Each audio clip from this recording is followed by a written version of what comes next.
Like at some point, I was loving my husband out of my flesh. And you might ask, like, how do you love your husband out of your flesh? If you understand what the flesh is selfish. The flesh is out for itself. The flesh is always seeking to benefit off other people for their own instead of loving the way that Christ have called us to love each other in a marriage. So at some point, I will only love my husband based on the things he can buy me.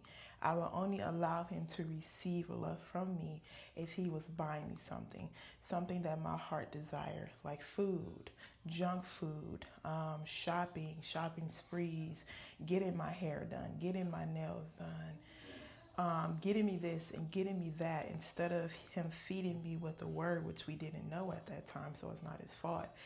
But he was receiving my love by buying the things that my fleshly heart desired. So if he wasn't buying, I wasn't loving. So it could be a time where our finances was low. And if he wasn't buying me or taking me on shopping sprees and doing this and that for me, I was not allowing him to receive no type of intimacy, no love, no connection, no nothing from me, because I was still loving him out of his pocket. But then eventually God put us in a season. And he put us in a season of low finances.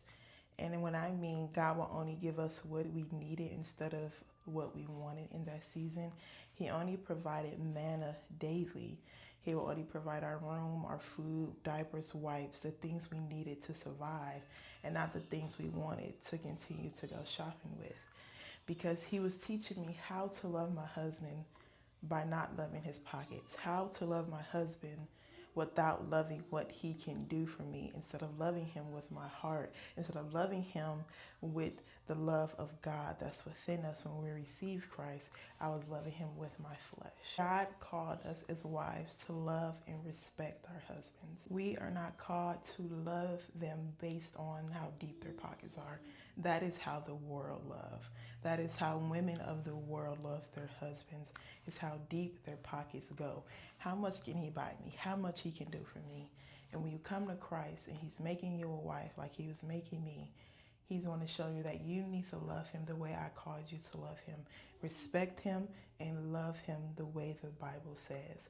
And I was not doing that. I was operating out of my flesh, and my flesh was speaking for me, and flesh is very ugly and selfish.